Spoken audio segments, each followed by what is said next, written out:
water, back from the family. Yeah, down by the river. That's where we hang out.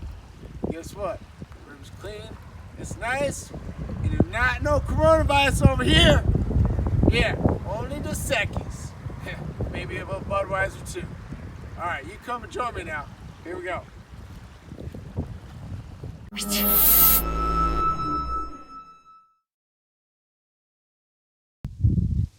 Okay, so I'm here with my mom, and we're going to talk about a couple other things here before we shut this thing down. But one thing that I never. Just tell me about your childhood, your upbringing with your mom and dad, and where you got this deep feeling of creation and all that stuff. Well, in a way, it's been an ongoing thing through my whole life, and it started when I was little. I don't know when, but I always knew God was there because we always prayed before I went to bed, and it was just, I always knew God was there. And then you were saying, something about when you were like 14, there was, what happened then, around that time period? My father died, and very suddenly, and That was, just for a framework, that was right after World War II. He'd been back from the war about 5 years, served our country, gave his life for our freedom, yeah? Yes, he did. He was a very talented person. He really was super smart, and he went in as a captain because he knew so much about telephone systems. And he came out as a major, and he was just really a very, very smart man. And a good father. And a good father, yes. He was kind of my idol, especially after he died, because he'd been gone so much of my life because he was in the war for 3.5 years, and he probably would not have to have gone, but he enlisted because he felt that he had talent and he could do something for the country, and he very much was a patriot and a loyal American. I mean, you couldn't have been any more loyal than he was. And, when he came back from the war, there was, he had, he spent a lot of cold nights out, especially that one winter, I think you said was a little... Winter of 44 over in Europe, it was very cold. And he came back with Raynaud's disease. Raynaud's? Raynaud's. And it... something to do with the nervous system or something? No, well, I don't really know. They probably have figured it out by now. I think... I don't know but for sure what causes it, but your hands and feet get very cold, especially your hands. And then when they would start to warm up, it would feel like pins and needles in your hands. That doesn't sound fun. So he was back from the war about 5 years before he passed? It'd be about 6 or 7 years. Gotcha. What's a really cool, memorable time that...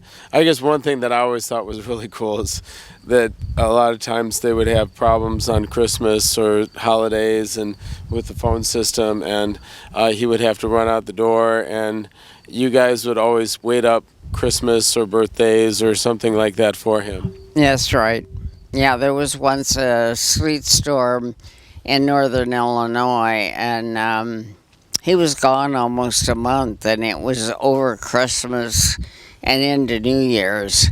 and we just waited and put everything in the freezer and celebrated Christmas when he got back. That's cool. That's what families do, right? Oh, yeah. Um, so, and then after he passed and went on to heaven, you were around 14. About that, yeah. And what was that experience that you had there with God in your heart? I was sitting in the middle of my bed one night reading the Bible, and I just had this very peaceful feeling that God was there and He was going to take care of me, and I shouldn't worry, and that my dad was in heaven and he was being cared for. Well, that's a comfort that money just can't buy. Yeah, it was very comforting. Then we wanted to talk a little bit about socialism and communism. I kind of wanted to get your definition of why that was so bad. Typically, do socialists and communists keep God in their system, or is God taken out? Pretty much taken out. They tend to, the communists don't like him at all, and they consider it the opiate of the people. Stalin said that, right? I think so. I think it was Stalin. I don't know. And it might have been Lenin. And socialism is on the way to communism. It's not as bad, but both forms of government, and they've never been successful. They've never lasted. But the thing that you give up when those come in is freedom. And we have to be free. God made us free. And we should all be free. Yeah, we shouldn't be under the direction and control of people, whether it's through religion or through government or through anything. No one should control you. You have to make up your news own media. mind. That's what I was thinking. News media. Huh? News media is another one. How they control you. Oh, news media is terrible. I am so disgusted with most of the news that comes out because it's biased. A few little words here and there kind of give a slant on things directed toward one party, and it's just not good. What we need is freedom. That is the only thing that's good. God made us free, and we can do anything we want to with that freedom. We can be good, we can be bad, we can be in the middle. Be in the middle of good and bad. No, well, Okay, I was trying to- not really. I don't know. I forgot what I was going to say. That's all right. Another thing, if you could say one thing, well, I think you've said already that was pretty. The freedom thing is, I think that's the one thing that you wanted to say that you could leave with, your kids and the kids to follow, is that we've just got to keep this place free. Absolutely. It's like the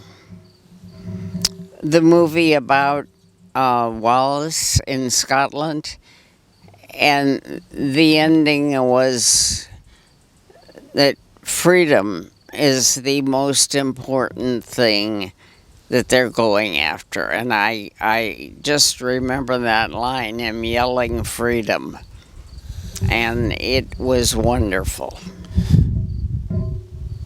I would say freedom's a good thing to, in my honor system, to be willing to give my life for. It's not like I'm going to lay my life down.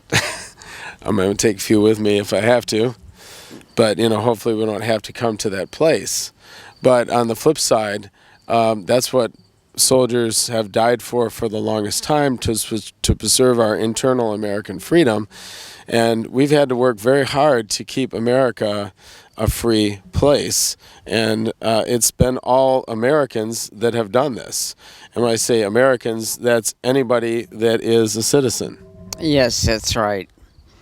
And a few non-citizens have joined the military, but not many. Well, I was talking mainly about, the workforce and the people and the passion. And when I was talking about Americans, the definition of that is, anybody that's, I want to be a part of this country and be in there. So with that, I think that she's left a lot of good, wonderful pictures that my mom has painted here, so that you can think about what happened back in the old days and how hard it was back then and how much people sacrificed back then. Wouldn't you say that? Oh, yeah. I mean, It's a cakewalk now, right? I don't know how they did what they did when this country was founded, because transportation was so difficult. It was horseback or carriage, and the distances were very great for that type of transportation. And for them to achieve all they achieved, I don't know how they did it. Well, part of it was, we had back then, I think we had quite a few enemies. I mean, we had to kind of stand on our own 2 feet. Oh, And yeah. Well, England was our enemy. But again, back to the freedom thing, I think that's what we need to hold dear, is our freedom that we have, our freedom, like you said, to worship earlier. We were talking about that, our freedom, however you define God. Yes, we've defined it on this channel, but on the flip side, however you define God is we respect that. And Well, like the Indians, American Indians, used to say the Great Spirit. yes. So with that, to the Great Spirit we've already defined. God bless you. God bless America. And God bless everyone watching this.